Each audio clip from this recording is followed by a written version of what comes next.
السلام علیکم ورحمۃ اللہ وبرکاتہ۔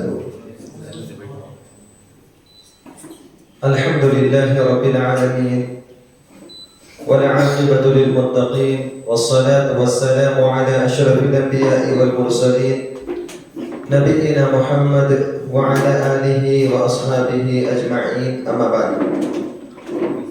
قال اللہ سبحانہ وتعالی: اعوذ باللہ من الشیطان الرجیم، بسم اللہ الرحمن الرحیم، الحمد للہ رب العالمین الرحمن الرحیم مالک یوم الدین۔ وقال اللہ عز وجل: اذا زلزلت الارض زلزالها واخرجت الارض اثقالها وقال الانسان ما لها يومئذ تحدث أخبارها بأن ربك أوحى لها۔ رب اشرح لي صدري ويسر لي أمري واحلل عقدة من لساني يفقهوا قولي، سبحانك لا علم لنا إلا ما علمتنا إنك أنت العليم الحكيم۔ رب زدني علما، اللهم انفعنا بما علمتنا وعلمنا ما ينفعنا وزدنا علما۔ معزز سامعین، سامعات، بزرگوں، نوجوان بھائیوں، آج کی اس نشست میں میں آپ تمام کا استقبال کرتا ہوں۔ اہلا و سہلا و مرحبا بکم۔ آج ہم الدروس المہمہ لعامۃ الامہ، جو شیخ بن باز رحمۃ اللہ علیہ کی ایک مایہ ناز کتاب ہے، اس کتاب کا تیسرا درس یا تیسری کلاس ہم اٹینڈ کرنے جا رہے ہیں۔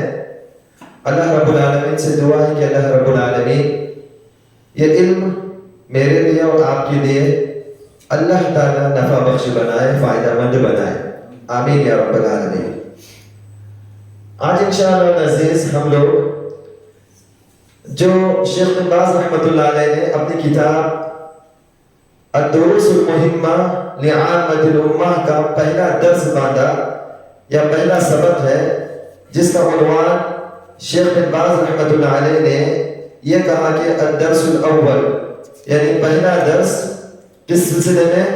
سورۃ الفاتحہ و قصار السور، سورہ فاتحہ اور چھوٹی چھوٹی سورتیں، تاکہ ہر عام مسلمان چھوٹی سورتوں کے سلسلے میں جانے کہ وہ کیا پڑھ رہا ہے اور اللہ رب العالمین کس چیز کا اس سے مطالبہ کر رہا ہے۔ جو چھوٹی سورتیں عام طور پہ ہر مسلمان کو یاد رہتی ہیں، اس سورتوں کا صحیح طریقے سے پڑھنا، اس کا اسلوب جانے، اور اسی کے ساتھ ساتھ ان صورتوں کے اندر کیا چیز ہے، اللہ تعالیٰ کیا پیغام دینا چاہتا ہے، اس کو بھی جانے۔ تو آج اور اس سے قبل ہم نے سورہ فاتحہ کے سلسلے میں سنا کافی ساری باتیں کہ سورہ فاتحہ یہ مکہ کے اندر نازل ہوئی مختصراً، اس کے کئی نام ہیں اور اس کے اندر 7 آیتیں ہیں، 7 آیات اس سورہ کے اندر ہے، اور مفسرین کے راجح قول کے مطابق بسم اللہ الرحمن الرحیم یہ سورہ فاتحہ کا پارٹ جز نہیں ہے۔ اور اسی طرح سورہ فاتحہ کے اندر اللہ رب العالمین نے 3 باتیں ہمیں سکھلائی ہیں۔ ایک دعا، حمد و ثنا اللہ رب العالمین کی، پہلی چیز تعریف توصیف حمد و ثنا، دوسری چیز اللہ اور اس کے بندے کے درمیان عہد، ایک وعدہ، اور اسی طرح تیسری چیز دعا۔ یہ 3 چیزیں اللہ رب العالمین نے ہمیں اس سورت کے اندر سکھلایا۔ خصوصی طور پر اللہ رب العالمین نے جو وعدہ ہم سے لیا یا عہد لیا بندے سے، وہ یہ ہے کہ ایاک نعبد و ایاک نستعین، اے اللہ ہم تیری ہی عبادت کرتے ہیں اور تجھ ہی سے مدد طلب کرتے ہیں۔ اکثر مسلمان سورہ فاتحہ کو نمازوں میں پڑھتے ہیں، اپنے بچوں کو سکھلاتے ہیں، لیکن خصوصی طور پر اس آیت کا معنی اور اس کا مفہوم نہیں سمجھتے۔ اللہ کی عبادت کرنے کے ساتھ ساتھ وہ غیر اللہ کے سامنے جا کر سجدہ بھی کرتے ہیں، اس کے سامنے ادب کے ساتھ کھڑے بھی ہوتے ہیں، غیر اللہ یعنی قبروں کا طواف بھی کرتے ہیں، وہاں جا کر نظر و نیاز بھی کرتے ہیں، اور یہ سمجھتے ہیں کہ اللہ رب العالمین جن چیزوں کا پورا کرنے والا ہے، یا اللہ کے اختیار میں جو چیزیں ہیں وہ اختیار اللہ رب العالمین نے فلاں ولی کو بھی دے رکھا ہے، فلاں پیر کو بھی دے رکھا ہے، فلاں مرشد کو بھی دے رکھا ہے، اور ان سے بھی مدد طلب کی جا سکتی ہے، ان کو بھی خوش کیا جا سکتا ہے۔ اس طرح کا عقیدہ ہے جو سراسر شرک ہے، اور اللہ رب العالمین کے ساتھ اس کی عبادت کے اندر کسی اور کو بھی، جو اللہ کے ساتھ خاص چیزیں ہیں، اس میں بھی کسی اور کو بھی پکارنا ہے، ان سے مدد طلب کرنا ہے، ان سے حاجت روائی کرنا ہے، ان سے مشکل کشائی کرنا ہے، مشکل کے وقت جو ہے مشکل کو دور کرنے کے سلسلے میں ان سے مدد لینا ہے۔ جبکہ اللہ تعالیٰ قرآن مجید کے اندر ارشاد فرماتا ہے إِنَّهُ مَن يُشْرِكْ بِاللَّهِ فَقَدْ حَرَّمَ اللَّهُ عَلَيْهِ الْجَنَّةَ وَمَأْوَاهُ النَّارُ وَمَا لِلظَّالِمِينَ مِنْ أَنصَارٍ، کہ جو اللہ رب العالمین کے ساتھ شرک کرتا ہے، اللہ رب العالمین نے اس کے اوپر جنت کو حرام کر دیا، اور جہنم اس کا ٹھکانہ ہے، اور ظالموں کا کوئی مددگار نہیں ہے۔ یہ اللہ تعالیٰ کا صاف اعلان ہے۔ تو سورہ فاتحہ ایک عظیم سورت ہے، اور اس کو ام القرآن بھی کہا گیا۔ ام القرآن یعنی قرآن مجید کے اندر جتنے سبجیکٹ بیان کیے گئے ہیں، جتنے ٹاپکس یا جتنی چیزوں کو بیان کیا گیا ہے، سورہ فاتحہ کے اندر اللہ رب العالمین نے بریفلی اور بالکل اختصار کے ساتھ سورہ فاتحہ کے اندر اللہ تعالیٰ نے بیان کر دیا۔ بڑی بات ہے، اس لیے اس کا نام ام القرآن بھی ہے، یعنی جس طرح قرآن کی جڑ کہا جاتا ہے، ام کہا جاتا ہے عربی کے اندر ماں کو، یعنی قرآن کا جو بھی لب و لباب ہے، جو بھی مضمون ہے، وہ سورہ فاتحہ کے اندر اللہ تعالیٰ نے اختصار کے ساتھ ڈال دیا، بیان کر دیا۔ اسی طرح سورہ فاتحہ یہ ہمیں جو ہے دعا کرنے کا طریقہ سکھاتی ہے۔ اے بندو، اگر تم دعا کرنا چاہتے ہو تو سب سے پہلے تم اللہ رب العالمین کی حمد و ثنا بیان کرو۔ یہ دعا سکھلاتی ہے سورہ فاتحہ ہمیں۔ اللہ سے تم دعا کرنا چاہتے ہو تو جو ہے براہ راست اپنی ضرورت کو مت مانگو، بلکہ اللہ کی حمد و ثنا بیان کرو۔ پھر اللہ کے نبی نے احادیث کے اندر فرمایا کہ اللہ کے نبی کے اوپر درود پڑھا جائے، پھر اس کے بعد مانگا جائے جو اپنے لیے ہے، پھر اپنے قریبی کے لیے، اور پھر اپنے رشتہ داروں کے لیے، پھر پورے مسلمان کے لیے، ایسے لوگوں کے لیے بھی جن کو اللہ رب العالمین نے ہدایت سے نہیں نوازا۔ اللہ نے دعا کا طریقہ اس صورت کے اندر سکھلایا ہے۔ سب سے پہلے اپنی حمد و ثنا، پھر بندہ کہتا ہے کہ اللہ عاجز ہی انکساری، کہ اللہ میں تیری ہی عبادت کرتا ہوں، تجھ ہی سے مدد طلب کرتا ہوں، اللہ تو مجھے سیدھے راستے پر چلا۔ کتنی پیاری صورت ہے، کتنی جامع صورت ہے۔ پھر میرے بھائیوں، اس صورت کو اللہ کے نبی کریم صلی اللہ علیہ وسلم نے نمازوں میں پڑھنے کا حکم دیا کہ بغیر اس صورت کے نماز کامل اور مکمل ہوتی ہی نہیں۔ آپ کی نماز مکمل نہیں ہوگی۔ امام ہے، امام کے پیچھے آپ پڑھیں، آپ تنہا نماز پڑھ رہے ہیں، سورہ فاتحہ پڑھیں۔ رات میں اٹھ کے آپ تہجد کی نماز پڑھ رہے ہیں، سورہ فاتحہ پڑھیں۔ جنازے کی نماز پڑھ رہے ہیں، سورہ فاتحہ پڑھیں۔ استسقاء یعنی اللہ سے بارش طلب کرنے کی نماز پڑھ رہے ہیں، سورہ فاتحہ پڑھیں۔ استخارہ کسی اچھے کام کے لیے آپ 2 رکعت نماز پڑھ کے دعا مانگ رہے ہیں، سورہ فاتحہ پڑھیں۔ صلاۃ الکسوف سورج گرہن کی نماز پڑھ رہے ہیں، چاند گرہن کی نماز پڑھ رہے ہیں، سورہ فاتحہ پڑھیں۔ ہر نماز کے ساتھ اللہ رب العالمین نے سورہ فاتحہ کو لازم قرار دیا، ہر رکعت کے ساتھ لازم قرار دیا، چاہے وہ نماز سری ہو یا جہری، چاہے وہ عید کی نماز ہو یا جمعہ کی نماز ہو، اللہ تعالیٰ نے اس کو۔ اب ایک مسئلہ ہے کہ کافی سارے ہم نے باتیں آخری درس کے اندر سنی ہیں کہ سورہ فاتحہ کو جب ہم تنہا پڑھیں گے نماز تو ہم آسانی کے ساتھ پڑھ لیں گے، صحیح ہے نا بات؟ لیکن جب امام کے ساتھ پڑھتے ہیں، سری نماز کا مسئلہ ہو، نمازیں 2 طرح کی ہیں، 5 نمازوں کے اندر 2 نمازیں سری ہیں۔ سری کا مطلب جس میں آہستہ سے قرات کی جاتی ہے، اور 3 نمازیں جہری ہیں جس کو زور سے، جس کے اندر سورتوں کو پڑھا جاتا ہے، سورہ فاتحہ اور اس کی بعد والی سورت۔ تو 3 نمازیں ہماری وہ جو ہے جہری ہیں، یعنی زور سے جس کے اندر قرات کی جاتی ہے، جیسے مغرب، عشاء اور فجر۔ اب جب امام کے پیچھے بھی ہمیں پڑھنے کے لیے لازم قرار دیا گیا کہ اللہ کے نبی کریم صلی اللہ علیہ وسلم نے احادیث کے اندر صاف طور پر بیان فرما دیا کہ تم جو ہے سورہ فاتحہ کے علاوہ سوائے فاتحہ کے اور کچھ نہ پڑھا کرو۔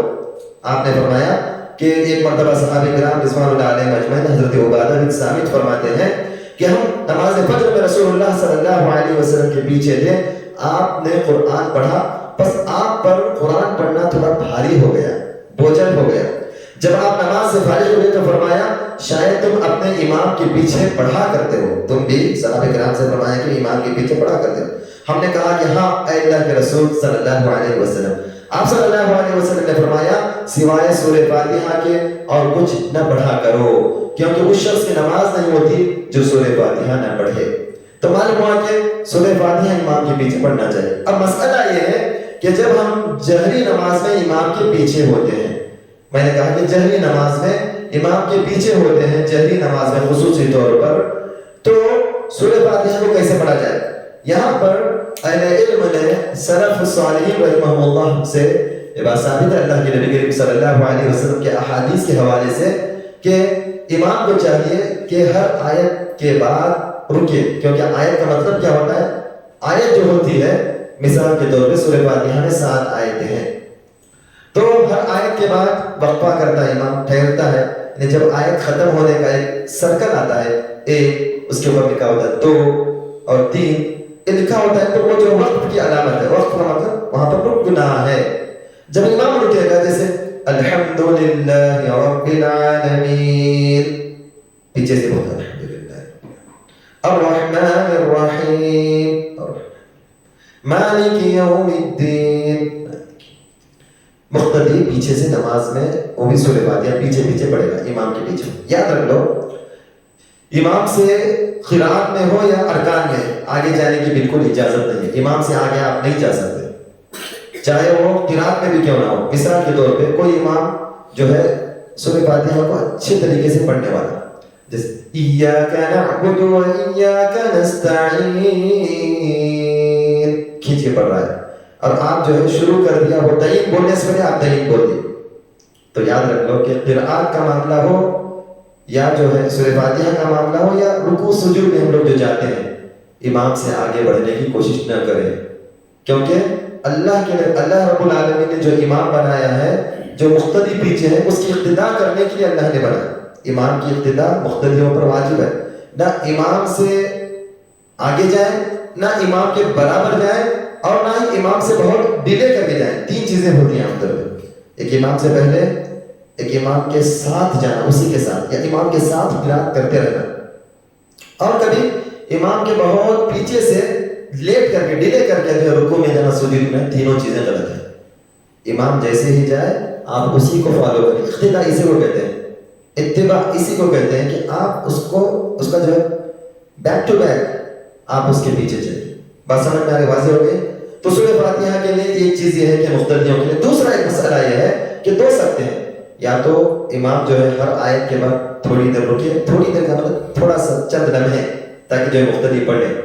اب یہاں پر ایک مسئلہ ہوتا ہے کہ غیر المغضوب علیہم ولا الضالین، تب جو ہے ہم لوگ جیسے ہی ولا الضالین ختم کر کے امام جو رک جائے، تھوڑا پیچھے سے جلدی شروع کر لیں، اور جیسے امام کا ولا الضالین ختم ہو جائے ہم بھی ولا الضالین بولیں، اور امام جو ہے سانس لے کر آمین بولنے تک ہماری آمین بھی ان کے موافق ہو جائے گی، مل جائے گی۔ اور پھر نبی کریم صلی اللہ علیہ وسلم نے فرمایا کہ جس کی آمین یعنی امام، مقتدی اور فرشتوں کی آمین ایک ساتھ مل جائیں، اللہ رب العالمین غفر لہ ما تقدم من ذنبہ، اللہ تعالیٰ اس کے پچھلے گناہوں کو معاف کر دے گا۔ یہ حدیث کے اندر فضیلت بیان کی گئی ہے، اللہ تعالیٰ معاف کر دے گا۔ تو اس لیے ہمیں چاہیے، یا تو اگر کوئی آدمی سورہ فاتحہ امام کے ساتھ نہ پڑھ رہا ہو، بعض دفعہ جو ہے چند کوئی نئے امام آ جائیں تو سورہ فاتحہ کو انہوں نے تیزی سے پڑھ لیا، تو چاہیے کہ آمین کے بعد وہ تھوڑا سا وقفہ دیں، آمین کے بعد تھوڑا سا سکتہ دیں، وقت دیں، تاکہ مقتدی پڑھ لیں، اس کے بعد ضم سورہ چالو کرے، شروع کرے۔ بات سمجھ میں آ رہی نا؟ یہ 2 ہو سکتے ہیں، یا تو ہر آیت کے بعد تھوڑا سا گیپ کریں تاکہ مقتدی پیچھے سے پڑھ لیں، یا جو ہے سورہ فاتحہ ختم کرنے کے بعد تھوڑا سا وقفہ دیں، سکتہ، وہاں پر مقتدی پڑھ لیں۔ یہ 2 چیزیں ہیں سورہ فاتحہ پڑھنے کے۔ اگر کوئی درمیان میں آ جائے سورہ فاتحہ کے بعد، کوئی آ کے نماز میں حاضر ہو جائے، شامل ہو جائے، تو اسے جو ہے ضم سورہ سننا نہیں ہے، سورہ فاتحہ سب سے پہلے پڑھنا ہے، سورہ فاتحہ پڑھنا ہے۔ اب ایک چیز ہے کہ اگر کسی کو رکوع میں رکعت ملتی ہے، رکوع میں رکعت، تو جو ہے انشاءاللہ کہا کہ شیخ بن باز رحمۃ اللہ علیہ کہتے ہیں کہ جیسے ہی وہ آئے اور امام رکوع کی حالت میں ہو تو مقتدی کو چاہیے کہ وہ سورہ فاتحہ نہ پڑھے، بلکہ جو ہے اگر سورہ فاتحہ پڑھے گا تو امام رکوع سے اٹھ جائے گا، تو اسے چاہیے تھوڑی دیر قیام کر لے، اللہ اکبر، پھر اللہ اکبر، اور رکوع میں چلا جائے۔ ایسے حالت میں جو ہے سورہ فاتحہ اس کے لیے یہاں پر نہیں ہے، یعنی اس کی رکعت ہو جائے گی، کیونکہ رکوع ملنے سے بھی رکعت ہو جاتی ہے۔ بات سمجھ میں آ رہی ہے نا؟ تو یہ سورہ فاتحہ کی سلسلے میں چند باتیں تھیں جو میں آپ لوگوں کے سامنے بیان فرمائی۔ اب جب بندہ جو ہے عقل میں بولتا ہے کہ آمین، اور صحابہ کرام رضوان اللہ علیہم اجمعین آمین جو ہے یہ زور سے بولا کرتے تھے زور سے، بلند آواز سے، جیسا کہ حضرت وائل بن حجر رضی اللہ تعالیٰ عنہ روایت کرتے ہیں کہ میں نے سنا رسول اللہ صلی اللہ علیہ وسلم نے پڑھا غیر المغضوب علیہم ولا الضالین، پھر آپ نے بلند آواز سے آمین کہی۔ یہ نبی کریم صلی اللہ علیہ وسلم کا یہ جو ہے طریقہ تھا، عمل تھا۔ اب آمین کا مطلب کیا ہے؟ آمین کا معنی جو ہے بعض نے مختلف بیان کیے ہیں۔ سب سے پہلے کذالک فلیکن، یعنی آمین کا مطلب ہوتا ہے کذالک، عربی کے اندر کذالک فلیکن ایک ہو گیا، یعنی کذالک فلیکن کا مطلب ہوتا ہے کہ اسی طرح ہو، یعنی جیسے ہم دعا ہم نے سورہ فاتحہ میں پڑھی ایسا ہی ہو۔ اور ایک ہوتا ہے لا تخیب رجاءنا، یعنی اس کا مطلب آمین کا مطلب ہمیں نامراد نہ کرنا، لا تخیب رجاءنا، آمین۔ اور ایک ہوتا ہے اللہم استجب لنا، اللہم استجب لنا، اے اللہ تو ہماری دعا کو قبول کر لے۔ عام طور پہ یہی مشہور ہے اللہم استجب لنا، آمین کا یہ مطلب ہوتا ہے کہ اے اللہ تو ہماری دعا کو قبول کر لے۔ تو معزز سامعین، یہ سورہ فاتحہ جو ہے ایک اللہ رب العالمین کی طرف سے ایک عظیم تحفہ ہے اور ہمارے لیے، امت کے لیے، اور یہ جو ہے بہت ہی معنی خیز اور جامع سورتوں میں سے ایک اہم سورت ہے، جس کے بارے میں ہم نے پچھلے کئی دنوں سے جانا اور سمجھا، اور جو ہے اس کے بارے میں ہم نے علم کو حاصل کیا۔ گزارش ہے کہ آپ ان باتوں کے اوپر عمل کرنے کی کوشش کریں انشاءاللہ العزیز۔ آج کا ہمارا جو دوسرا درس یا درس کا جو دوسرا حصہ ہے وہ ہے سورۃ الزلزال۔ سورہ فاتحہ اہم سورہ تھا، اسی لیے شیخ بن باز رحمۃ اللہ علیہ نے اپنی کتاب میں کہا کہ سورۃ الفاتحہ، یعنی ہر انسان کو جاننا چاہیے سورہ فاتحہ کو پڑھنے کا طریقہ، کہاں کھینچنا ہے، کہاں نہیں کھینچنا ہے، کیسے پڑھنا ہے اس کو۔ جیسے الحمدللہ رب العالمین الرحمن الرحیم مالک یوم الدین إياك نعبد وإياك نستعين اهدنا الصراط المستقيم صراط الذين أنعمت عليهم غير المغضوب عليهم ولا الضالين۔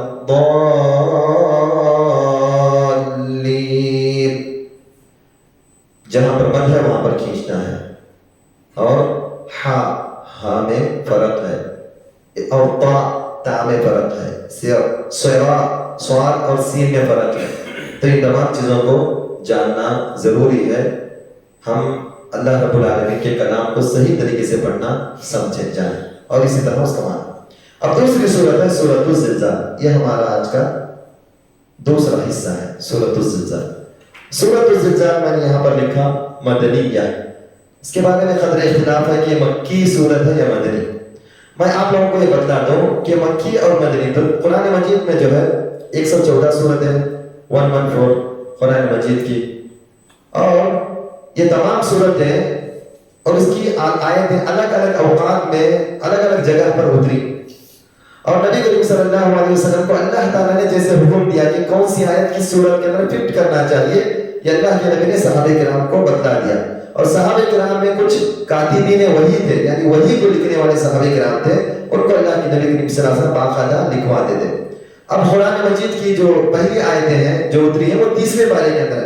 اگر ہم لاجیکلی سوچیں تو پہلا ہونا چاہیے اقرأ بسم ربک الذی خلق خلق الانسان، اور سورہ علق کے ساتھ اس کو جوڑا گیا، یہ اللہ کے نبی کے حکم سے تھا۔ اور قرآن مجید کی سب سے آخری سورت ایز اے سورہ جو نازل ہوئی وہ سورۃ النصر ہے، سورۃ النصر، جبکہ یہ آخری میں ہے، 30ویں پارے کے آخری سورتوں میں ایک سورت ہے۔ اور اس طرح جو آخری آیت نازل ہوئی وہ سورہ بقرہ کے وَاتَّقُوا يَوْمًا تُرْجَعُونَ فِيهِ إِلَى اللَّهِ، یہ سورہ بقرہ کے اندر اللہ کے نبی کریم صلی اللہ علیہ وسلم نے، اور جو عرفہ کے میدان عرفہ میں جو نازل ہوئی اليوم اکملت لکم دینکم، سورہ مائدہ کی، یہ اللہ کے نبی کریم صلی اللہ علیہ وسلم کے حکم سے صحابہ کرام کو اللہ کے نبی فرماتے تھے کہ فلاں جگہ اس کو لکھا جائے، فلاں سورہ کو فلاں جگہ پر لکھا جائے، یہ اللہ کے نبی کے حکم سے ہوتا تھا۔ اب اگر دیکھا جائے ٹوٹلی نزول کے اعتبار سے تو پوری کی پوری 114 سورتیں یا تو مکی ہیں یا تو مدنی ہیں۔ مکی کہتے ہیں جو سورتیں مکہ کے اندر نازل ہوئی یا مکہ کے سراؤنڈنگ اطراف و اکناف میں نازل ہوئی اس کو مکی سورتیں کہا گیا۔ اور مکی صورتیں کس کو کہتے ہیں؟ جو ہجرت سے پہلے جو صورتیں نازل ہوئی ہجرت سے پہلے اس کو کہا گیا مکی، ٹھیک ہے نا، مکی صورتیں کہا گیا جو ہجرت سے پہلے نازل ہوئی۔ اور ہجرت کے بعد مدینہ کو اللہ کے نبی کریم صلی اللہ علیہ وسلم نے ہجرت کیا، اس کے بعد جو بھی صورتیں نازل ہوئی اس کو کیا کہا جاتا ہے؟ مدنی صورتیں کہا جاتا ہے، چاہے وہ مدینہ میں ہجرت کے بعد اللہ کے نبی کریم صلی اللہ علیہ وسلم مکہ کے قریب بھی کیوں نہ گئے ہوں، وہاں بھی وہ آیتیں نازل کیوں نہ ہوئی ہوں، اس کو مدنی ہی کہا جاتا ہے۔ ہجرت سے پہلے جو بھی نازل ہوئی، چاہے وہ کسی بھی علاقے میں، ایریے میں، یا وہ جو ہے مکہ کے اطراف و اکناف میں بھی نازل ہوئی ہوں، اس کو کہا جاتا ہے ہجرت سے پہلے والی صورتوں کو مکی۔ ہجرت کے بعد اور اگر ٹوٹلی دیکھا جائے تو اللہ کے نبی کریم صلی اللہ علیہ وسلم کی جو زندگی ہے وہ 23 سال کی ہے۔ ہم نے اس سے پہلے سیرت کے اندر جانا سمجھا، اللہ کے نبی کریم صلی اللہ علیہ وسلم کی 13 سال کی زندگی وہ مکی ہے، اور 10 سال کی زندگی یہ مدنی ہے، مدنی زندگی۔ اور یہ جو ٹوٹل 23 ایئرس ہے یہ جو ہے اللہ کے نبی کریم صلی اللہ علیہ وسلم کی کہ نبوت کے ساتھ ہے، اللہ کے نبی بنائے جانے کے بعد 23 سال، تو اس کے اندر 13 سال یہ جو بھی صورت نازل ہوئی ہجرت سے پہلے مکہ میں اس کو مکی کہا گیا۔ 10 سال کے اندر 10 سال میں جو بھی صورت نازل ہوئی اس کو مدنی۔ تو سورہ جو زلزال ہے یہ مدنی صورت ہے، یعنی مدینے کے اندر، اور ہر صورت سے پہلے بسم اللہ لکھا جاتا ہے تاکہ 2 صورتوں کے درمیان فصل ہو، الگ الگ، یہ صورت الگ ہے یہ صورت الگ ہے، اس لیے بسم اللہ الرحمن الرحیم ہر صورت کے درمیان میں یعنی ہر صورت سے پہلے لکھا جاتا ہے، ابتدا میں لکھا جاتا ہے۔ اللہ رب العالمین نے یہ بہت ہی عظیم ایک صورت ہے سورۃ الزلزال۔ اللہ تعالیٰ نے فرمایا اذا زلزلت الارض زلزالها واخرجت الارض اثقالها وقال الانسان ما لها يومئذ تحدث اخبارها بان ربك اوحى لها يومئذ يصدر الناس اشتاتا ليروا اعمالهم فمن يعمل مثقال ذرة خيرا يره وَمَن يَعْمَلْ مِثْقَالَ ذَرَّةٍ شَرًّا يَرَهُ۔ یہ صورت ہے، اور اس صورت کے اندر 8 آیت ہیں۔ کتنی آیتیں ہیں؟ آیات 8 ہیں۔ اس صورت کے اندر 8 آیات ہیں، مدنی صورت۔ اس صورت کے اندر 8 آیتیں ہیں۔ اللہ تعالیٰ نے اس صورت کے اندر ایک بہت ہی بڑی چیز کی خبر دی ہے، وہ ہے قیامت۔ اور آپ جانتے ہوں گے کہ سور جو اسرافیل علیہ السلام پھونکیں گے یہ 2 مرتبہ ہوگا، نفخہ اولا اور نفخہ ثانیہ، ٹھیک ہے نا؟ پہلی مرتبہ پھونکیں گے، اور ابھی بھی اسرافیل علیہ السلام اپنے منہ کے اندر سور لیے ہوئے ہیں، جیسے اللہ رب العالمین کا حکم ہوگا اسرافیل علیہ السلام اللہ کے حکم سے سور کو پھونکیں گے۔ اور جب پہلی مرتبہ پھونکیں گے یہ پوری دنیا، یہ پوری کائنات ختم ہو جائے گی، اور دوسری مرتبہ جب اللہ کے حکم سے پھونکیں گے تو تمام کے تمام لوگ اپنی خبروں سے اللہ رب العالمین کے پاس حاضر ہوں گے، اور یہ حقیقت ہے، اس کا انکار نہیں کیا جا سکتا، اور ہمارا اس پر ایمان بھی ہے، اور یہ ایمان بالغیب ہے۔ الذین یؤمنون بالغیب، مومن وہ ہیں، متقی لوگ وہ ہیں جو غیب پر ایمان رکھتے ہیں۔ غیب انسین چیزیں، ایسی چیزیں جو ہمارے عقل و شعور تک نہیں جاتی، جس کو ہم نے دیکھا نہیں، جس کو ہم نے جانا، یعنی ہم اس کے کیا، اس کی کیفیت کیا ہے ہم اس کو جانتے ہیں، جیسے جنت جہنم ہے، تو اس پر بھی مومن لوگ غیب کی باتوں پہ ایمان رکھتے ہیں، اسی میں سے یہ تمام چیزیں ہیں۔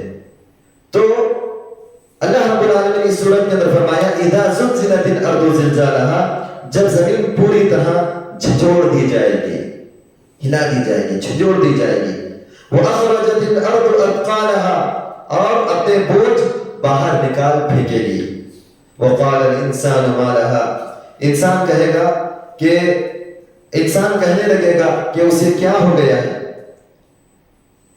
اسے کیا ہو گیا ہے، یومئذ تحدث اخبارها، اس دن زمین اپنی سب خبریں بیان کر دے گی، بأن ربك اوحى لها، اس لیے کہ تیرے رب نے اسے حکم دیا ہوگا، اس لیے کہ تیرے رب نے اسے حکم دیا ہوا ہوگا، یومئذ یصدر الناس اشتاتا لیروا اعمالهم، اس روز لوگ مختلف جماعتیں ہو کر واپس لوٹیں گے تاکہ انہیں ان کے اعمال دکھائے جائیں، فَمَن يَعْمَلْ مِثْقَالَ ذَرَّةٍ خَيْرًا يَرَهُ، بس جس نے ذرہ برابر نیکی کی ہوگی وہ اسے دیکھ لے گا، وَمَن يَعْمَلْ مِثْقَالَ ذَرَّةٍ شَرًّا يَرَهُ، اور جس نے ذرہ برابر برائی کی ہوگی وہ اسے دیکھ لے گا۔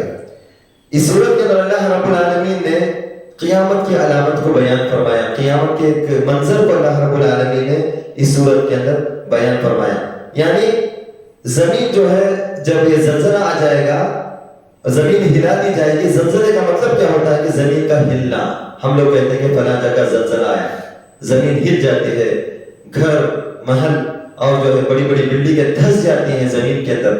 تو جب زمین ہلا دی جائے گی، ہل جائے گی، جھنجھوڑ دی جائے گی، تو آپ اندازہ لگاؤ کہ زمین کے اوپر بسنے والی مخلوقات کا کیا حشر ہوگا۔ اس کے بعد اللہ تعالیٰ نے فرمایا کہ زمین جو ہے جو بھی اس کے اندر ہے تمام چیزوں کو وہ باہر نکال دے گی۔ مفسرین کہتے ہیں کہ زمین کے اندر، زمین کے اوپر یا اس کے اندر تین چیزیں ہیں۔ نمبر ایک جو ہے زمین کے اندر معدنیات یا جو ہے جوہر یا مدفون خزانے، زر و جوہر، سونا اور مدفون خزانے ہیں جس کے لیے انسان لڑتا ہے، جھگڑتا ہے، یہ ہے۔ دوسری چیز مدفون لوگ، دفن کیے ہوئے لوگ، دفن جن کو کیا گیا ہے، دفن شدہ لوگ ہیں۔ اور تیسری چیز جو ہوگی وہ ہے زمین کے اوپر جس نے جو کام کیے ہیں، جو عمل کیے ہیں، وہ بھی زمین جو ہے یعنی زمین کے اوپر ہوتا ہے، زمین کے اوپر یہ ایک چیز ہوتی ہے۔ تو جب زمین اس طرح جھنجھوڑ دی جائے گی اور اپنے بوجھ کو باہر نکال پھینکے گی تو انسان کہنے لگے گا کہ اسے کیا ہو گیا ہے، اور اس دن زمین اپنی سب خبریں بیان کر دے گی۔ اللہ کے نبی کریم صلی اللہ علیہ وسلم سے ایک حدیث میں یہ مروی ہے کہ اللہ کے نبی کریم صلی اللہ علیہ وسلم نے صحابہ کرام رضوان اللہ علیہم اجمعین کو پوچھا اتدرون ما اخبارها، کیونکہ سورت کے اندر ایک جو لفظ آیا ہے یومئذ تحدث اخبارها، زمین جو ہے اس دن اپنی سب خبریں بیان کر دے گی۔ تو آپ علیہ السلام نے فرمایا اتدرون ما اخبارها، کیا تم جانتے ہو کہ وہ خبریں کیا ہیں، وہ خبریں کیا ہیں؟ صحابہ کرام نے فرمایا قالوا اللہ ورسولہ اعلم، اللہ اور اس کے رسول صلی اللہ علیہ وسلم بہتر جانتے ہیں۔ آپ علیہ السلام نے فرمایا قال فإن أخبارها أن تشهد على كل عبد وأمة بما عمل على ظهرها، أن تقول عمل علي كذا وكذا في يوم كذا وكذا، قال فهذه أخبارها، رواه الترمذي۔ یہ صحیح سنن ترمذی کی حدیث ہے کہ اللہ کے نبی کریم صلی اللہ علیہ وسلم نے فرمایا کہ زمین اس دن گواہی دے گی ہر بندے کے بارے میں، ہر بندی کے بارے میں جو اس نے اس کی پیٹھ کے اوپر عمل کیا ہوگا، زمین کے اوپر عمل کیا ہوگا۔ وہ کہے گی کہ فلاں نے جو ہے ایسا ایسا عمل کیا، فلاں دن ایسا عمل کیا۔ پھر اللہ کے نبی کریم صلی اللہ علیہ وسلم نے فرمایا فَهَذِهِ أَخْبَارُهَا، یہی جو ہے زمین کی خبریں ہوں گی، جس کو امام ترمذی رحمۃ اللہ علیہ نے اپنے سنن کے اندر بیان فرمایا۔ میرے بھائیو، آج انسان گناہ کرتا ہے، اللہ رب العالمین کی نافرمانی کرتا ہے، یا تو وہ رات کے اندھیرے میں کرتا ہے یا ایسی جگہ پر کرتا ہوگا جہاں پر کوئی اس کو نہ دیکھ سکے، کوئی کسی انسان کی نظر نہ پڑ سکے۔ یاد رکھ لو کہ اس آیت کی تفسیر کے اندر مفسرین لکھتے ہیں کہ قیامت کے دن جب انسان کے زبان کو تالا لگا دیا جائے گا، سورہ یاسین کی آیتیں ہیں، اللہ تعالیٰ فرماتا ہے اليوم نختم على افواههم وتكلمنا ايديهم وتشهد ارجلهم بما كانوا يكسبون، کہ آج یعنی قیامت کے دن اللہ اللہ رب العالمین ہمارے منہوں کو تالے لگا دے گا، تالے لگوا دے گا، اور ہم بات نہیں کر سکیں گے۔ اس وقت ہمارے ہاتھ اور ہمارے پیر ہم نے جو کچھ کیا اس کی خبر دے دیں گے، اس کی خبر دے دیں گے۔ دیکھیے بندے کی جرأت، بندہ انکار کرے گا قیامت کی دن، اللہ میں نے ایسا نہیں کیا، یا بندے کے اندر وہ ہمت نہ پیدا ہو سکے۔ اللہ رب العالمین بڑا حکیم حکمت والا ہے، وہ جانتا ہے کہ انسان کی فطرت ہے، انکار کر سکتا ہے۔ انسان یہ کہہ سکتا ہے اللہ کے سامنے کہ اللہ میں نے ایسا نہیں کیا، تو اللہ تعالیٰ یہ جو ہاتھ ہے ہمارے، یہ جو چمڑی ہے، یہ بھی قیامت کی دن گواہی دے گی۔ میرے بھائیوں، آج جو گناہ ہو رہا ہے وہ سوشل میڈیا کے نام پہ، یا جو ہمارے پاس ایک موبائل ہے، اسمارٹ فون ہے، یہ بھی ایک آج بہت ہی بڑا فتنے کا ذریعہ بنا ہے۔ یہ بھی آج ایک ہمارے لیے بہت ہی بڑا ایک جو ہے اللہ رب العالمین کا اللہ کی نافرمانی کا ایک بہت بڑا سبب بن چکا ہے، خصوصاً ہمارے نوجوان طبقے کے لیے، ہمارے یوتھ کے لیے، ہمارے شباب کے لیے ایک بہت بڑا فتنے کا ذریعہ ہے۔ آج لوگ گناہ کر رہے ہیں، لوگ پہچان نہیں پا رہے ہیں۔ یاد رکھو اللہ رب العالمین نے اور ایک سورہ کے اندر کیا پیاری بات اللہ رب العالمین نے فرمائی، حتی اذا ما جاؤوها شہد علیہم سمعهم وابصارهم وجلودهم بما كانوا يعملون۔ جب اللہ رب العالمین کے پاس ان کو لایا جائے گا، وہ اللہ کے پاس مجرم لوگ، نافرمان لوگ اللہ کے پاس آئیں گے، تو اس وقت ان کے کان، ان کے آنکھ اور ان کی چمڑی اللہ رب العالمین کے پاس گواہی دے گی جو کچھ انہوں نے کیا۔ اللہ اکبر۔ یہاں پر چمڑی جب آتا ہے، اسکن آتا ہے، تو بڑا تعجب ہوتا ہے کہ آج سے جو ہے 1450 سال قبل قرآن مجید نازل ہوا، اور اس قرآن نے یہ مینشن کیا کہ چمڑی گواہی دے گی۔ کیا اس وقت اس زمانے میں لوگ سوچ سکتے تھے کہ ہاتھ پیر تو لاجیکلی ہمارے ذہن میں آتا ہے کہ ہاں، کیونکہ ہاتھ پیر سے لوگ گناہ کرتے ہیں، یہ چمڑی اسکن کا اللہ رب العالمین نے ذکر کیا۔ وجلودہم، جلد کہتے ہیں ہم لوگ اردو کے اندر بھی اس کو استعمال کریں، جلد، تو جلد، جلود یہ پلورل ہوتا ہے، جمع ہوتا ہے، وجلودہم۔ اب پھر بندہ کہے گا وقالوا لجلودہم لما شہدتم علینا، لوگ کہیں گے، اس وقت بندہ کہے گا، وہ آدمی کہے گا اپنے چمڑی سے، اپنی اسکن سے، لما شہدتم علینا، کیوں تم نے ہمارے اگینسٹ میں گواہی دی، کیوں تم نے ہمارے بارے میں اللہ کے سامنے گواہی دی۔ قالوا، وہ کہیں گے، انطقنا اللہ الذی انطق کل شیء، انطق کل شیء وهو خلقکم اول مرۃ والیہ ترجعون، کہ جس رب نے تمہیں بات کرنے کی صلاحیت دی ہے، بات کرنے کی ایبیلٹی دی ہے، وہ رب آج ہمیں بات کرنے کی، اس نے آج ہمیں صلاحیت دی، ہمیں قدرت دی۔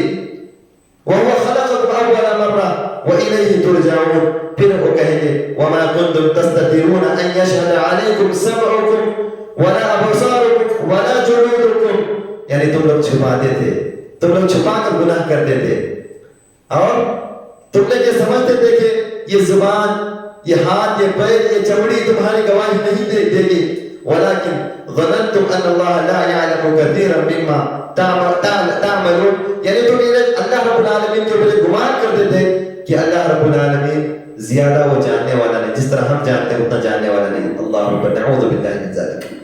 یاد رکھو، تو یہ تمام چیزیں، یا پھر انسان جو ہے ہاتھ پیر سے گناہ کرتا ہے، ہاتھ پیر گواہی دے گے، اور جس لوکیشن پہ یا جس زمین پر یا جس جگہ پر وہ زمین کا ٹکڑا اللہ رب العالمین کے پاس آ کے گواہی دے گا، یومئذ تحدث اخبارها، یعنی اللہ کے پاس آ کر گواہی دے گا کہ اے اللہ، اس نے فلاں دن، فلاں رات کو، فلاں وقت میں، فلاں ٹائم پر یہ گناہ میری پشت پر کیا، میری پیٹھ کے اوپر کیا، یہ گواہی ہوگی۔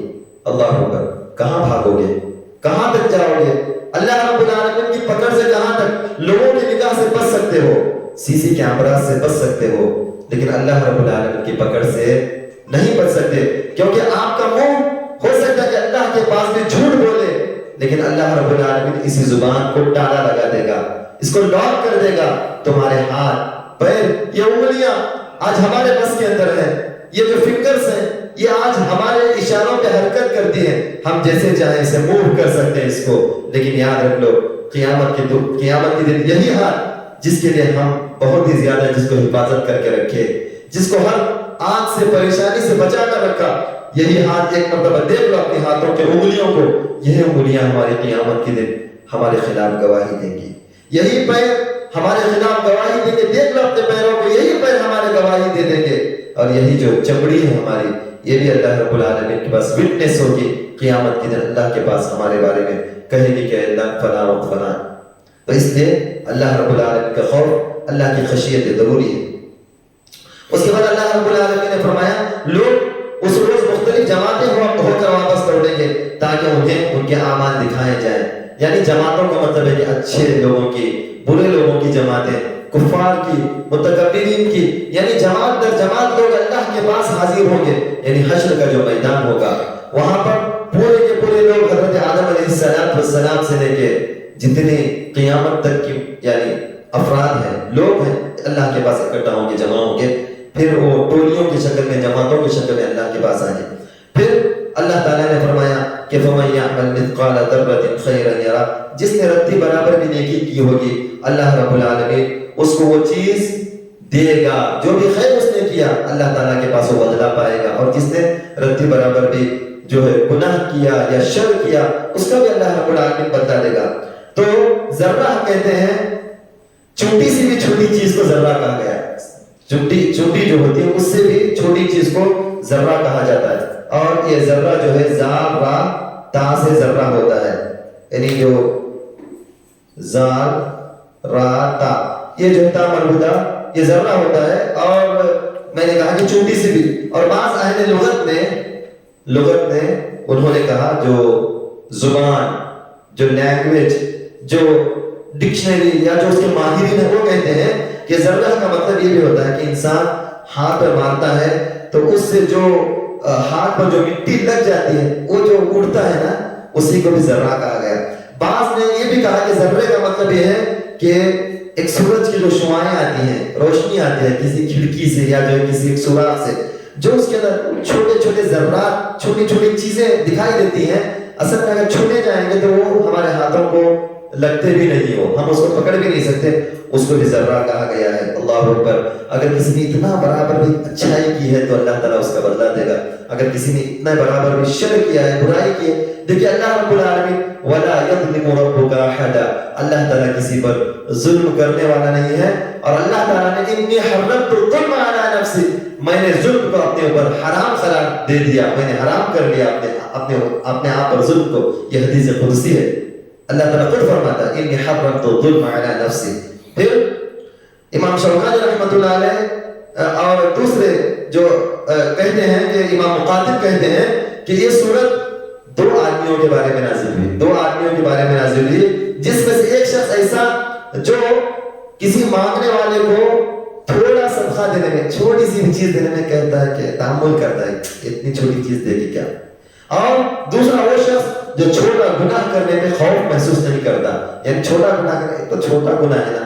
اسی کے بارے میں یہ 2 آیتیں آخری سورت نازل ہوئی. اور آخری 2 آیتوں میں یہی فرمایا گیا کہ تم کسی چھوٹی نیکی کو بھی معمولی مت سمجھو. اسی لیے اللہ کے نبی کریم صلی اللہ علیہ وسلم نے ایک حدیث کے اندر فرمایا اتقوا النار، تم جہنم کی آگ سے بچو، ولو بشق تمرہ، گرچہ کہ کھجور کی چھوٹی سی گٹلی ہی کیوں نہ اللہ کے راستے میں خرچ کر کے.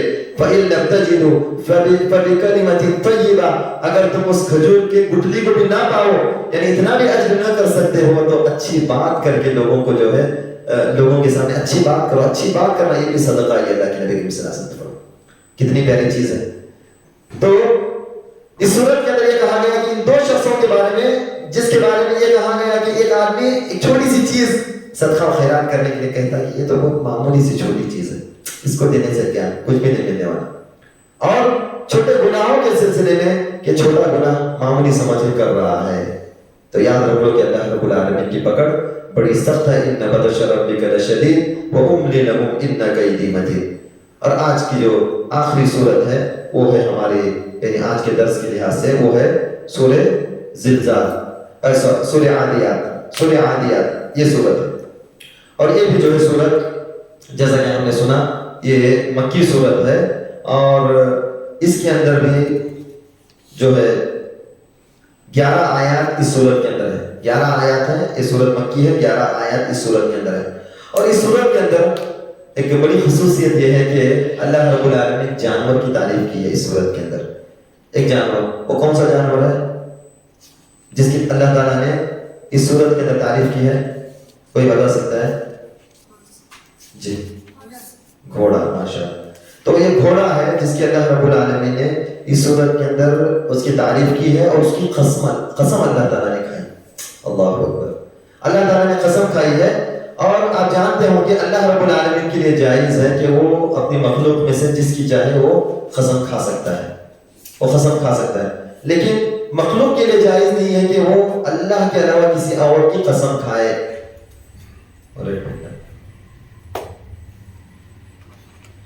مخلوق کے لیے جائز نہیں،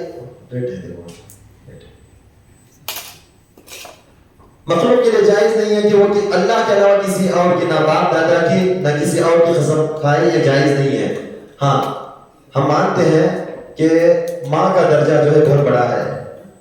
اللہ تعالیٰ نے اس صورت کے اندر گھوڑا جس کو جو ہے ہارس کہا گیا، اس صورت کے اندر قسم کھائی ہے. اور میں نے کہا کہ اللہ کے لیے جائز ہے کہ وہ مخلوق میں سے کسی کی بھی قسم کھائے، لیکن مخلوق کے لیے جائز نہیں ہے کہ کسی کی بھی وہ قسم کھائے سوائے اللہ رب العالمین کے.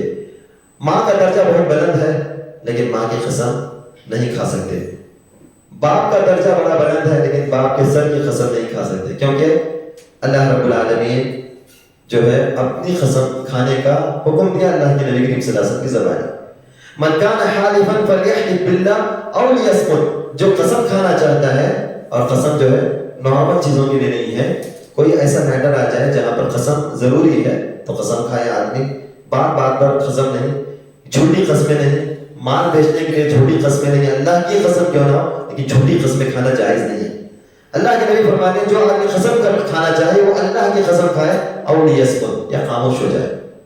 اور پھر کہا اللہ کے نبی نے من حلف بغیر اللہ فقد کفر او اشرک. جس نے اللہ کے علاوہ کسی اور کی قسم کھائے اس نے کفر کیا یا اس نے شرک کیا. اتنی بڑی وعید اللہ کے نبی کریم صلی اللہ علیہ وسلم نے سنائی. اب مان لو کہ اللہ تعالیٰ قسم کھا رہا ہے. اللہ نے قرآن مجید کے اندر فجر کی قسم کھائی، اور کہیں پر جو ہے صبح کے ٹائم چاند کے وقت کی قسم کھائی، زمانے کے اللہ تعالیٰ نے قسم کھائی، اور والشمس وضحاها سورج کی قسم کھائی، چاند کی قسم کھائی، اور ذی الحجہ کے 10 راتوں کی قسم کھائی. تو جب اللہ تعالیٰ مخلوق میں سے کسی کی قسم کھاتا ہے تو اس کی اہمیت کو، اس کے جو ہے امپورٹنسی کو اللہ تعالیٰ بیان کرنا چاہتا ہے کہ اس کی کتنی اہمیت ہے، اس کا کتنا بڑا مقام ہے اور کتنا بڑا مرتبہ ہے، اس کا سٹیٹس کتنا بڑا ہے. یہ اللہ تعالیٰ بتلانا چاہتا ہے کہ یہ بہت بڑی چیز ہے. زمانے کے اللہ تعالیٰ نے قسم کھائی وقت کی، تو وقت کی قدر و قیمت مسلم ہے. اللہ نے فجر کی قسم کھائی تو فجر کا وقت بڑا بابرکت ہے. 10 راتوں کی ولیال عشر، 10 راتوں کی قسم کھائی تو ذی الحجہ کے جو 10 دن ہیں، جو مفسرین نے کہا کہ یہی راجح قول ہے، تو یہ بڑے اہمیت والے دن ہوتے ہیں. تو یہاں پر اللہ تعالیٰ نے ایک جانور جس کو ہم گھوڑا کہتے ہیں اس کی قسم کھائی، اور ہر زمانے میں اس کی ایک اہمیت رہی ہے گھوڑے کی. اور اللہ کے نبی کریم صلی اللہ علیہ وسلم کے زمانے میں ایک جو ہے میجر ویپن، ایک بہت بڑا ہتھیار تھا گھوڑا لڑائی کے لیے جنگوں کے میدان کے اندر. اور گھوڑے کی خاصیت ہے کہ وہ اپنے مالک کا وفادار ہوتا ہے. وہ تلواروں کے نیزوں کے درمیان بھی اپنے مالک کی حفاظت کرتا ہے. اور گھوڑے کی خاصیت یہ ہے کہ وہ پیٹ پھیر کر بھاگنے والا نہیں، مر جائے گا اس کے سامنے جو دوسرا گھوڑا جو زخمی ہو جائے گا اور کٹ کے مر جائے گا، لیکن گھوڑا اپنے مالک کی بے وفائی نہیں کرے گا. جو اس کے پیٹ کے اوپر ہے اس کو حتی الامکان اس کو سیف کرنے کی، اس کو بچانے کی کوشش کرے گا گھوڑے کی. تو معزز سامعین، اللہ رب العالمین نے اس صورت کے اندر فرمایا، اور اسی صورت پر انشاءاللہ اپنی بات کو ہم لوگ ختم کریں گے. تو 5 آیتوں کے اندر اللہ رب العالمین نے گھوڑے کی الگ الگ صفات کو، میں نے کہا کہ اس صورت کے اندر 11 آیات ہیں، لیکن 5 آیتوں کے اندر اللہ نے صرف گھوڑے کی تعریف کی. اللہ اکبر. کیا کہا اللہ تعالیٰ نے؟ وَالْعَادِيَاتِ ضَبْحًا فَالْمُورِيَاتِ قَدْحًا فَالْمُغِيرَاتِ صُبْحًا فَأَثَرْنَ بِهِ نَقْعًا فَوَسَطْنَ بِهِ جَمْعًا. یہ 5 آیتیں ہیں. اللہ نے کہا ہانپتے ہوئے دوڑنے والے گھوڑوں کی قسم، ہانپتے ہوئے دوڑنے والے گھوڑوں کی قسم ایک. پھر ٹاپ مار کر آگ جھاڑنے والوں کی قسم، یعنی جب دوڑتا ہے تو پتھر سے اس کا جو پیر کا حصہ ہے وہ لگ کے کبھی کبھی اس کی ٹانپوں کے جو دوڑنے سے آگ نکل جائے، اس کی قسم اللہ تعالیٰ نے. پھر فالمغیرات صبح، پھر صبح کے وقت دھاوا بولنے والوں کی قسم. یعنی عام طور پہ جنگیں جو ہوتی تھی اللہ کے نبی کے زمانے میں، صبح کے وقت اللہ کے نبی کریم صلی اللہ علیہ وسلم جا کے دھاوا بولتے تھے، حملہ کرتے تھے. آپ نے الحمدللہ سیرت میں سنا ہوگا جو خیبر کی جو جنگ ہوئی، جنگ خیبر یہودیوں کے ساتھ، اللہ کے نبی کریم صلی اللہ علیہ وسلم جب صبح سویرے لشکر کے ساتھ، مسلمانوں کے لشکر کے ساتھ پہنچے تو خیبر والوں کو پتہ نہیں تھا کہ اللہ کے نبی کریم صلی اللہ علیہ وسلم حملہ کرنے کے لیے آ رہے ہیں خیبر. جب دیکھا انہوں نے تو جو ان کے کندھوں کے اوپر کدھار تھے، جو وہ لوگ جو ہے ایگریکلچر کرتے تھے، جا رہے تھے باغیچوں کو، وہ لے کے واپس بھاگنے لگے، دوڑنے لگے، کیونکہ جنگ کا پریپریشن نہیں ہے، جنگ کی تیاری نہیں ہے ان کے پاس. اللہ کے نبی کریم صلی اللہ علیہ وسلم اس وقت آپ نے کہا تھا خیبر، اب تو خیبر خراب ہو گیا، خیبر برباد ہو گیا، کیونکہ سامنے والوں کے پاس، مد مقابل کے پاس کوئی تیاری نہیں ہے جنگ کی. اور اللہ کے نبی کریم صلی اللہ علیہ وسلم صبح کے وقت دھاوا بولتے تھے. پھر اللہ کے نبی صحابہ کرام کو یہ بھی تاکید کرتے تھے کہ جاؤ، رات میں جا کر حملہ نہیں کرنا، رات میں حملہ نہیں کرنا، اور اگر اس بستی کے اندر نماز یعنی آزان آئے، آزان کی آواز سنائی دے تو سمجھ لو کہ مسلمانوں کی بستی ہے، اس پر حملہ نہیں کرنا. یہ اللہ کے نبی کریم صلی اللہ علیہ وسلم اور یہ اللہ کے نبی کی تعلیم تھی. تو یہاں پر کہا گیا کہ پھر صبح کے وقت دھاوا بولنے والوں کی قسم، یعنی گھوڑوں کے ساتھ جو جنگ ہوتی تھی صبح کے وقت، اس کی اللہ رب العالمین. پھر اس کے بعد کہا فَأَنْتَرْنَا بِهِ نَقْعًا، پس اس وقت گرد و غبار اڑاتے ہیں. کون؟ یعنی جب گھوڑے دوڑتے ہیں، جنگ کے میدان کے اندر جاتے ہیں تو دھول اڑتی ہے، گرد و غبار اڑاتے ہیں. پھر اللہ تعالیٰ نے فرمایا فَوَسَطْنَا بِهِ جَمْعًا، پھر اسی کے ساتھ فوجوں کے درمیان گھس جاتے ہیں، یعنی بغیر خوف کے، بغیر خطر کے. یہ گھوڑوں کی صفت اللہ تعالیٰ نے بیان فرمایا، ایک جانور کی، دیکھیے کتنا وفادار ہوتا ہے. پھر اللہ تعالیٰ نے فرمایا یہ جانور کی صفات جو خصوصی طور پر گھوڑا ہے، اس کی صفتوں کو بیان فرمانے کے بعد اللہ تعالیٰ فرماتا ہے ان الانسان لربه لکنود، یقیناً انسان اپنے رب کا بڑا ناشکرا ہے. اللہ اکبر. ایک گھوڑے کی وفاداری، اس کی ایک مالک کے ساتھ جو اس کا شکر ہوتا ہے، اس کو بیان کرنے کے بعد اللہ تعالیٰ ایک جانور کی خوبیوں کو بیان کرنے کے بعد، اس کی مثال دینے کے بعد فرماتا ہے ان الانسان لربه لکنود، انسان کے پاس کتنی نعمت ہے اللہ تعالیٰ کی. وَإِن تَعُدُّوا نِعْمَةَ اللَّهِ لَا تُحْصُوهَا، تم اللہ رب العالمین کی نعمتوں کو گننا چاہو شمار نہیں کر سکتے. ہمارے پاس ہمارا صحیح جسم سلامت ہے، ہمارے جسم کے اندرونی جو حصے ہیں، چاہے وہ ہارٹ ہو، چاہے لیور ہو، کڈنی ہو، یہ تمام چیزیں اللہ رب العالمین نے ہماری صحیح سلامت والی بنائی ہے. یاد رکھ لو، اس شخص کو دیکھو جو ہے ڈائلیسس کے جو مرض میں مبتلا ہے، جو اس کو دیکھنے کے بعد وہ ایک ہی آپ سے سوال کرے گا، آپ سے ایک ہی التجا کرے گا، آپ سے ایک ہی درخواست کرے گا کہ میرے حق میں یہ دعا کرو کہ اللہ تعالیٰ جو ہے مجھے اس بیماری سے بچا لے. جب تک یہ اعضاء، یہ پارٹس ہمارے پاس صحیح سالم ہے، ہم ایک دن بھی اللہ رب العالمین کا شکر ادا نہیں کرتے کہ اے اللہ تو نے جو ہے میری کڈنی کو صحیح سلامت والی بنایا، میرے جسم کے اندرونی اعضاء کو صحیح سالم بنایا. اے اللہ تیرا شکر ہے، تیرا احسان ہے. انسان کتنا ناشکرا ہے. اللہ کی سر کے بعد سے لے کے جو پیر کے ناخن ہے، پور ہے، وہاں تک اللہ کی نعمتوں میں ڈوبا ہوا ہے، پھر بھی انسان اللہ رب العالمین کا ناشکرا ہے. تھوڑی سی مصیبت پہنچی، کہا کہ اے اللہ کبھی تو نے میری زندگی میں سکھ دیا ہی نہیں، میری زندگی میں دکھ ہی دکھ ہے. دیکھ میرا پڑوسی کتنا اچھا ہے، فلاں آدمی کتنی اچھی کار میں گھوم رہا ہے، کتنا صحیح سالم ہے. یاد رکھ لو آدمی کے اندر ناشکری. اللہ تعالیٰ نے فرمایا کہ انسان جو ہے بڑا ناشکرا ہے، انسان بڑا ناشکرا ہے. اللہ کی نعمتوں کو کھا رہا ہے، اللہ کا دیا ہوا پین رہا ہے، اللہ کی جو نعمت گھر کی شکل میں دی ہے اس میں سہولت پذیر ہے. پھر انسان ان الانسان لربه لکنود، یقیناً انسان اپنے رب کا بڑا ناشکرا ہے. وَإِنَّهُ عَلَى ذَلِكَ لَشَهِيدٌ، اور یقیناً وہ خود بھی اس پر گواہ ہے. وہ گواہ ہے خود بھی، یعنی گواہ کا مطلب ہے کہ اس کو معلوم ہے کہ اللہ کی کتنی نعمتیں ہیں. 99% نعمتیں ہوگی، ایک کوئی پریشانی آئی گھر میں، بچہ بیمار ہو گیا، یا جو ہے کوئی پریشانی آ گئی، مالی پریشانی، فائنانشیل، یا تھوڑا بزنس کے اندر لاس ہو گیا، ہمیشہ یہی گن گاتا رہا لوگوں کے پاس، اپنے دوست و احباب کے پاس، اپنے رشتہ داروں کے پاس کہ میرے پاس کچھ بھی نہیں، اللہ تعالیٰ جو میری سنتا ہی نہیں، اتنا عبادت کرتا تھا، دیکھو ایسا ہو گیا. اللہ کی تھوڑی سی آزمائش ہے، خود اس پر گواہ ہے. یہ کہتا ہے. پھر اللہ تعالیٰ نے فرمایا وَإِنَّهُ لِحُبِّ الْخَيْرِ لَشَدِيدٌ، اور یہ مال کی محبت میں بھی بڑا سخت ہے. اللہ اکبر.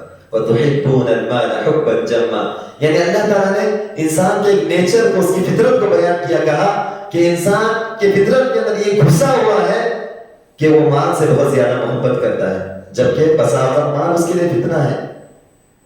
اللہ کے نبی فرماتے ہیں کہ اگر ابن آدم کو، آدم کے بیٹے کو ایک وادی پہاڑ دے دیا جائے سونے کا، تو اس کے اوپر وہ اکتفا نہیں کرے گا، وہ دوسری وادی کے لیے کوشش کرے گا، اسٹرگل کرے گا کہ وہ ایک دوسرا پہاڑ مجھے سونے کا مل جائے. جب دوسرا مل گیا تو انسان جو تیسرے کے لیے کوشش کرے گا. اللہ کے نبی فرماتے ہیں کہ ابن آدم کو جو ہے صرف مٹی ہی اس کا پیٹ بھر سکتے ہیں، یعنی اس کی خواہشیں ختم نہیں ہوتی، اس کی موت آ جاتی ہے.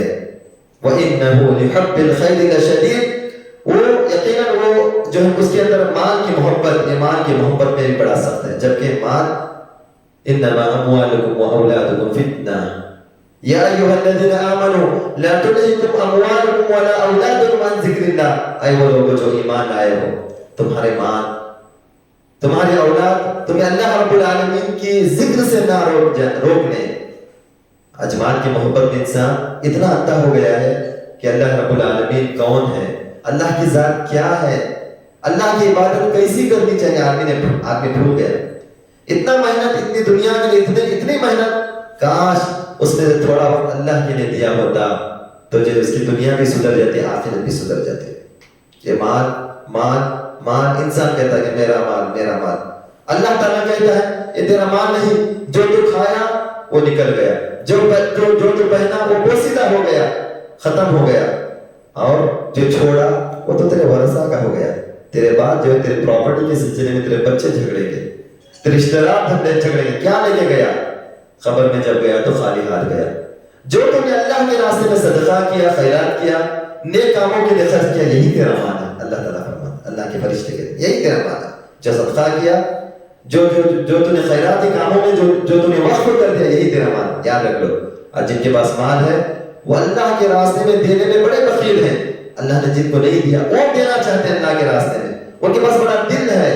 یاد رکھ لو یہ اللہ رب العالمین جو کہتا ہے کہ مال کی محبت میں بڑا سخت ہے. اس کے بعد افلا یعلم اذا بعثر ما فی القبور، کیا اسے وہ وقت معلوم نہیں جب قبروں میں جو کچھ ہے نکال لیا جائے گا. اللہ اکبر. پھر اس کے بعد وحصل ما فی الصدور، اور سینوں کی پوشیدہ باتیں ظاہر کر دی جائیں گی. وہی میں نے کہا کہ جو کچھ بھی اللہ رب العالمین قیامت کے دن اس کا حساب و کتاب دے گا. ان ربهم بهم یومئذ لخبیر، بے شک ان کا رب اس دن اس کے حال سے پورا باخبر ہوگا. یعنی اللہ رب العالمین کی ایک صفت ہے کہ وہ خبیر ہے، وہ جانتا ہے، وہ ہر چیز کی خبر لینے والا ہے. یہ اللہ تعالیٰ کی صفت میں سے ایک صفت ہے. تو اس صورت کے اندر بھی اللہ تعالیٰ نے انسان کی حیثیت کو بیان کیا، انسان کی حقیقت کو بیان کیا، اس کی طبیعت کو بیان کیا. پھر اس بات کی دعوت دی، اس بات کا پیغام دیا کہ تم اللہ رب العالمین کی طرف رجوع کر لو. تم سے گناہ ہو چکا ہے تو اللہ تعالیٰ کے حضور تم گڑ گڑا کر اللہ سے توبہ استغفار طلب کرو. اللہ تعالیٰ تمہارے گناہوں کو معاف کرنے کے لیے تیار ہے، کیونکہ اللہ تعالیٰ تمہاری ہر چیز سے باخبر ہے. جو تم کر رہے ہو، جو تم نے کیا، اللہ تعالیٰ بڑا خبیر ہے، خبر رکھنے والا ہے، خبردار ہے. تو الحمدللہ ہم نے آج کے درس کے اندر 3 سورتیں مختصراً، 1 سورہ فاتحہ، 2 سورہ زلزلہ اور 3 سورۃ العادیات کا جو ہے مختصراً اس کا مفہوم، اس کا ترجمہ اور اس کی تفسیر سننے کی کوشش کی ہے. اللہ رب العالمین سے دعا کرتا ہوں کہ اللہ تعالیٰ ہمیں ان باتوں کے پر عمل پیرا ہونے کی توفیق دے.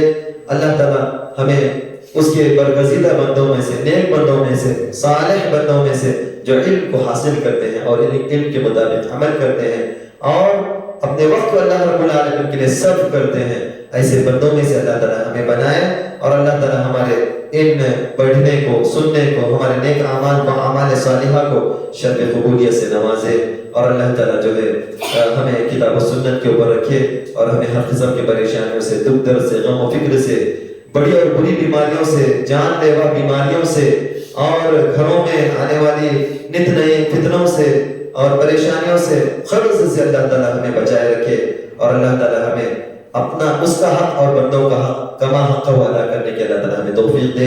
آمين وصلى الله على النبي فجزاكم الله خيرا كثيرا وبارك الله فيكم سبحانك اللهم وبحمدك أشهد أن لا إله إلا أنت أستغفرك وأتوب إليك السلام عليكم ورحمة الله وبركاته